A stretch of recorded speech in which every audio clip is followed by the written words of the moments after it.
Yeah. Okay.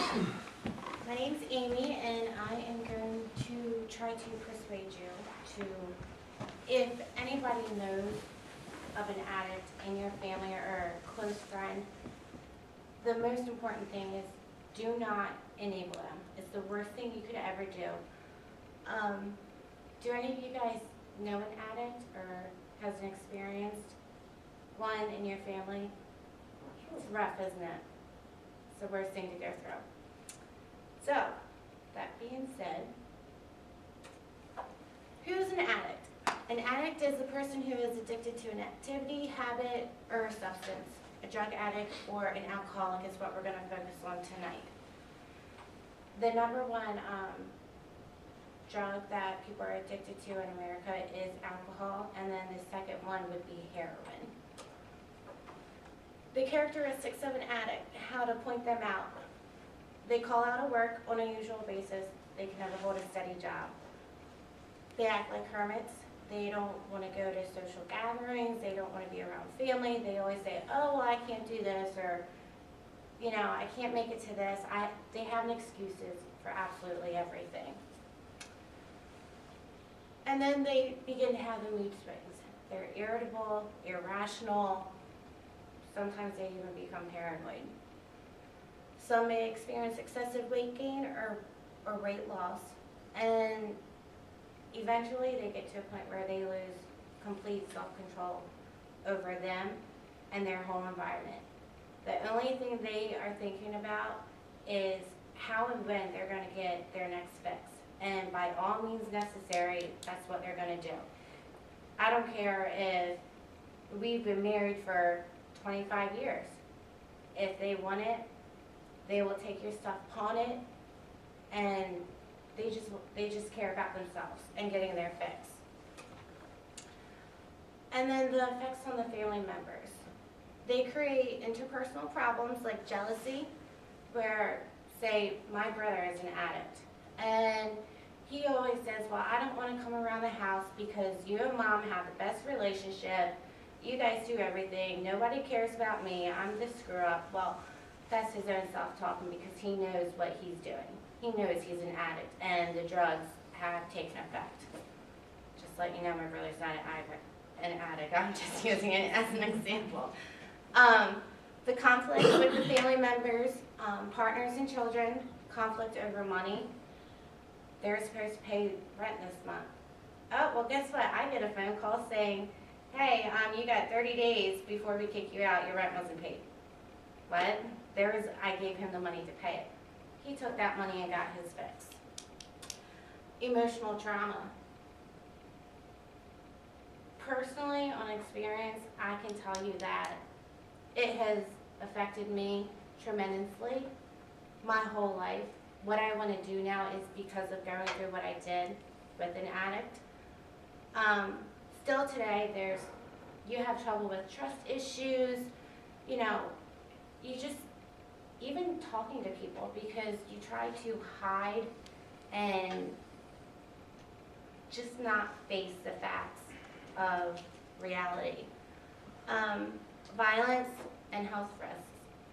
Also, the biggest thing, especially affecting the children, they feel alone, they get abused, they become violent with the children. Some children, they don't have parents because of it. They choose drugs and alcohol over their children. And some people can get mad at it. Some people are just like, well, you know, it is a disease, but that's on you. You make that choice to whether you want to stick around and say, hey, it's okay, he has a disease, he's sick, or you're not going to put your kids in that environment. Brings it to the family helping or enabling. Family often while meeting efforts to help someone with an alcohol or drug problem actually empowers them to continue their destructive behavior by allowing them to avoid the consequences of their actions. It's enabling. These are a couple questions that you want to ask yourself to determine if you are an enabler. Have you ever called in sick for the alcoholic or addict because they were too hungover to go to work or school, so you had to take care of themselves? Do you ever make excuses for the alcoholic's drinking or addict's behavior? That's a big one. Have you ever lied to anyone to cover up the alcoholic or the addict? That's another big one. It doesn't matter what case or what question you're dealing with. Most family members can tell you they've done pretty much everything. And it wasn't until they hit rock bottom that they knew, wow, I'm just helping him.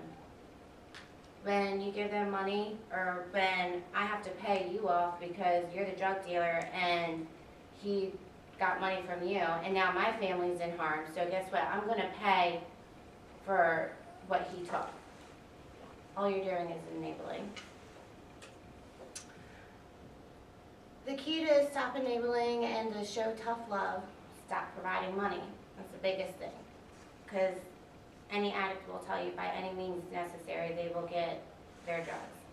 If you don't give them money, then they're going to go out and commit robbery or burglary. They will pawn whatever they can to get the money. Don't pay the bills, fines, rent, or food expenses for them.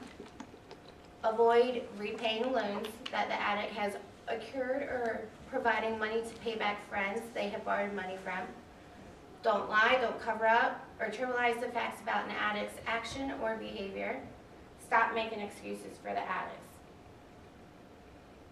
Don't do anything that they should be able to do for themselves when sober or clean. Do not lend, give, or give an addict any items that can sell or pawn for money. My case, I actually ended up getting pawn receipts, so I knew where my stuff was. They were nice about that part. Set boundaries and stick to them. Don't make threats, but don't back down. Stand your ground and say you're not going to tolerate it. And if they don't like it, they can go somewhere else. Because nobody deserves to be put through what drugs will put through. I mean, as a family member, it's horrible. And be aware of your codependent tendencies. Me, I was always the caregiver. I'll take care of you. It will be okay. We'll work it out. Well, needless to say, 4 years later, I'm taking care of my daughter, and me and her are doing just fine. But him, he's now facing the consequences. Don't put yourself in those shoes. And just remember that you can't save an addict. They have to do it for themselves and only themselves. And also, if you are experiencing dealing with an addict, there are support groups out there like Al-Anon or Al-Anon. It's Alcoholics and Narcotics Anonymous. Also, you can also go to NA meetings or AA meetings, or even to your even to psychiatrists and doctors. Like, there's so much help out there and available. It pays off to take advantage of it. Thank you very much. Nice, Amy.